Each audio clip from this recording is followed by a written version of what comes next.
പാമ്പ് ശല്യത്തിൽ പൊറുതിമുട്ടി കൂത്തുപറമ്പിലെ പോലീസുകാരും കുടുംബവും. കൂത്തുപറമ്പ് പോലീസ് ഫാമിലി ക്വാർട്ടേഴ്സിലാണ് പാമ്പ് ശല്യം രൂക്ഷമായിരിക്കുന്നത്. അതേസമയം പഴയ കെട്ടിടത്തിന്റെ അവസ്ഥയും വളരെ പരിതാപകരമാണ്. കാലപ്പഴക്കം കൊണ്ട് പൊളിഞ്ഞു വീണ ബിൽഡിങ്ങുകളും അതോടൊപ്പം തന്നെ പരിസരത്ത് കാട് മൂടിയ നിലയിലുമാണ് ഉള്ളത്. അത് കാരണം ഇവിടെ പാമ്പ് ശല്യവും രൂക്ഷമായിക്കൊണ്ടിരിക്കുകയാണ്.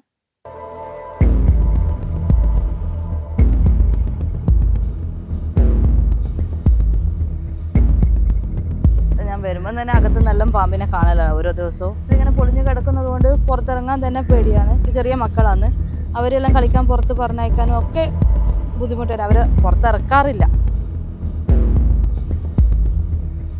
പരിസരം കാട് മൂടിക്കിടക്കുന്നതിനാൽ ഓരോ ദിവസവും ഭയത്തോടെയാണ് ജീവിക്കുന്നത് എന്ന് ഇവിടുത്തെ താമസക്കാർ പറയുന്നു. പലരും കുട്ടികളെ സ്വന്തം വീടുകളിലേക്ക് മാറ്റിയിരിക്കുകയാണ്. നിരവധി തവണ അധികൃതർക്ക് പരാതി നൽകിയെങ്കിലും ഇതിൽ നടപടി ഉണ്ടായില്ല എന്നും ഇവർ പറഞ്ഞു. ഞാനിവിടെ താമസം തുടങ്ങിയിട്ട് കുറച്ച് വർഷങ്ങളായി. അത്രയും വർഷങ്ങൾ ഈ കാണുന്നത് മൊത്തം ഇങ്ങനെ ഇടിഞ്ഞു പൊളിഞ്ഞിട്ടാണ് കാണുന്നത്. പിന്നെ ഒരുപാട് പ്രാവശ്യം നമ്മൾ ഇത് പരാതി കൊടുത്തതാണ്, പക്ഷേ ഇതുവരെ ആരുടെ ഭാഗത്തുനിന്നും നടപടി ഉണ്ടായിട്ടില്ല. പിന്നെ ഇത് ഇങ്ങനെ മൊത്തം ഇതുപോലെ ഒന്നല്ല, മഴ പെയ്യുമ്പം തന്നെ ആകെ മൊത്തം കാടുമൂടിയ അവസ്ഥയിലാണ് ഉണ്ടാവല്. ആരോഗ്യ പ്രവർത്തകർ വന്നിട്ട് ഇങ്ങനെ പറയാറുണ്ട്. അപ്പോൾ നമ്മൾ കഴിവിൻ്റെ പരമാവധി നമ്മൾ വൃത്തിയാക്കാറുണ്ട്, നമ്മുടെ വീടിൻ്റെ പരിസരവും കാര്യങ്ങളും വൃത്തിയാക്കാറുണ്ട്. പക്ഷേ ഇത് ഇങ്ങനെ നീണ്ടു നിവർന്ന് കിടക്കുന്നതുകൊണ്ട്, കുറേ സ്ഥലങ്ങളുള്ളതുകൊണ്ട് ഇങ്ങനെ ഫുള്ളായിട്ട് കംപ്ലീറ്റ് ആയിട്ട് നമുക്ക് വൃത്തിയാക്കാൻ പറ്റാറില്ല പലപ്പോഴും.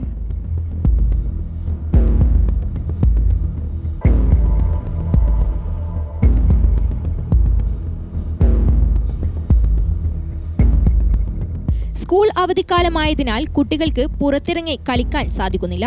പാമ്പ് ശല്യം കാരണം അവധിക്കാലം വീടിനുള്ളിലേക്ക് ഒതുങ്ങിയിരിക്കുകയാണ്. ക്വാർട്ടേഴ്സിൻ്റെ ഉള്ളിൽ തന്നെയാണ് കുട്ടികൾ കളിക്കുന്നത്. പേടിയായതുകൊണ്ട് അവരെ വിടാറില്ല പുറത്തേക്ക് ഒറ്റക്കൊന്നും. കൂത്തുപറമ്പ് പോലീസ് ക്വാർട്ടേഴ്സിന്റെ അവസ്ഥയാണിത്. നമുക്ക് പാമ്പ് ശല്യം കാരണം പുറത്ത് ഇറങ്ങി കളിക്കാൻ പറ്റുന്നില്ല.